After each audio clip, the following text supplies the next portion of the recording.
All right, Soapbox Sunday, October 6, 2019, and I thought I'd start out by doing a little celebration here at Blue Glow. Sometimes things just pass you by, but one, we completed our 250th video sometime in the last month since we started back up after the summer break. And I think I'm up to 255 now, and wow. And we've reached over 18,000 subscribers. So thank you guys for subscribing, following us, and watching our videos. All right, it wouldn't be called Soapbox Sunday if I didn't climb up on my soapbox every once in a while, so here we go. I had to do something recently I thought I might never have to do, and that was to block or ban a user from the comments section underneath my videos. And I've had to ban 2 of them recently. And it's just one of those things where I don't always have the time to read all the comments, much less comment to them all. With 250 videos out there on YouTube, there's a lot there to keep up with, just people making comments. But here recently, I had a person or two reach out to me and said, Mark, have you seen these comments? And I went out there, and I'm not even going to say who did it or what the comments were, but I ended up having to block those users. So I know they can go create another account and start posting again. I get it. But I found the easiest thing to do is take the high road and just kind of avoid drama. I run a Facebook group that I started about 5 years ago, focused on turntables and records and whatnot. And I learned the easiest thing to do to eliminate drama from your Facebook group is to just delete posts that cause drama. You don't call anybody out. You don't say anything to them. You don't get in an argument with them. You just delete the post. And if they keep doing it, you delete the user. And there's no noise around it. You just simply delete the drama. And it's worked well for 5 years there. And unfortunately, I've had to do that here twice recently in the under my comments. So anyway, it was something we had to do. I've also got another interesting follower, and I don't know why. Somebody has to have a lot more time than I do. As soon as I post a video, within like 3 minutes, they give me a thumbs down. And I know they haven't even watched the video yet. They just, for whatever reason, don't like me. I post a video, they throw a thumbs down out there. So to whoever my thumbs down guy is, whatever, I just find it comical. Yeah, I thought I'd mention, I use the Camtasia software to make and edit my videos with. It's a really simple piece of software to use, not all that crazy expensive.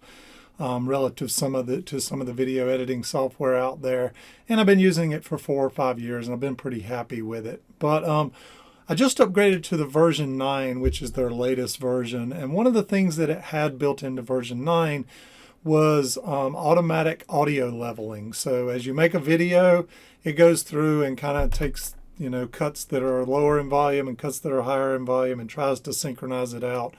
I know you guys have given me feedback over the time. Some of my segments can kind of jump real loud, and some of you listen with headphones and it kind of blows you out. So give me some feedback if the audio is any better in these new videos with version 9. Thanks.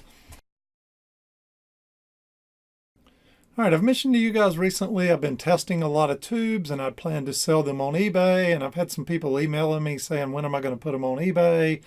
And, could you get me a match set of this or that? And I've been trying to accommodate people the best I can.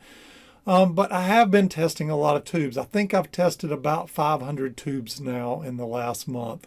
If you saw my video on my portable tube tester, I'm just, sitting in the den at night with my wife watching TV and having conversation with her while I'm testing tubes. And, I crank out one every 2 or 3 minutes, and over the course of a night, I tested 40 or 50 tubes. So we're having a good time doing that. The reason I haven't posted any or many online for sale yet is I want to build up enough stock to be able to put match pairs together. So if you test 10 tubes, the chances of having 2 matched, same brand name, same type, and then the tubes matching well with each other is little to none.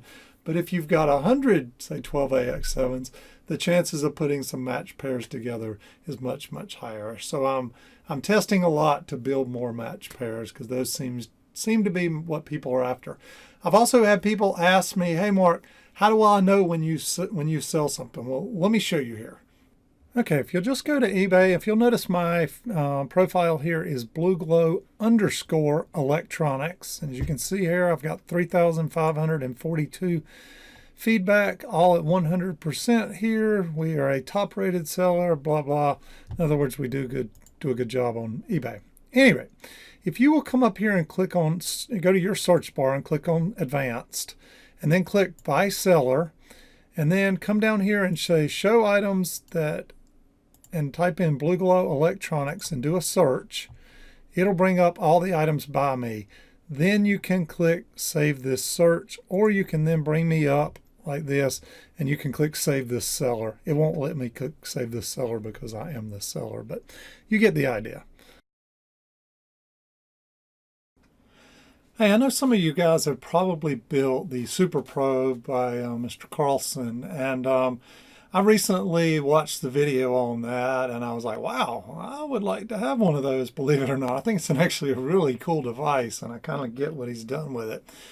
What I don't really have time to do is to mask off and make a printed circuit board. So I thought I would just see if any of you guys maybe have built that, maybe had the extra circuit boards for what inserts inside the probe and inside the little amplifier box. I can certainly order the parts if, I don't know. I just thought I'd see if any of my viewers, because I know some of you guys are probably Mr. Carlson fans and probably even some of his Patreon members out there. So thought if there were some spare boards laying around, I'd more than gladly pay for them. Or heck, if you got a fully built unit. Time is not my friend. I have more money than I have time. I'd love to buy a complete unit. Or I can build one if somebody had the boards. Anyway, I thought I'd ask you guys and see. All right, if you guys can't tell, I'm having a heck of a lot of fun lately with these troubleshooting videos that I've been making.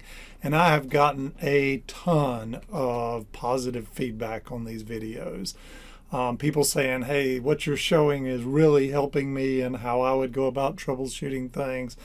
I've always wondered this or that, and what you're showing brings some clarity. So I've been getting a lot of various comments and emails on this topic. And I finally, I think with this Night KG or KB 85 amplifier, I think I've finally found the right rhythm of what I'm going to do here. So the goal now is bring a piece of gear, put it on the bench, do the troubleshooting techniques, try to figure out what's wrong with it. Knowing that in the back of my head, I'm going to do a complete restore on it anyway, I still want to know what was wrong with it, because not everybody is out to do a full restoration. Some people are out just to fix what's broken and get their piece of gear working again, right? So that's what the first part of my videos are going to be focused on, troubleshooting XYZ piece of gear, okay? Once I get that posted online, then I'll make a separate series here, or video, or 2 or 3, on how to restore that piece of gear. So I've got this Night KG 85 behind me here. I just finished making a video on how to troubleshoot what was wrong with it. Turns out it was something very, very trivial.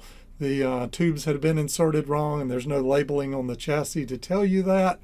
So once we figured that out, we realized, hey, this unit still needs a restoration. So posted that video online. Now we're going to make a restoration series. So I wish I had done that with the Fisher 20A amplifiers. I kind of showed some of the restoration in the troubleshooting video. I found a sweet spot where I'm going to split those apart, and I've got tons of gear around here to do that with. So I'm excited. I have a lot of fun. Plus, it's getting all my old gear that's been sitting on shelves not restored.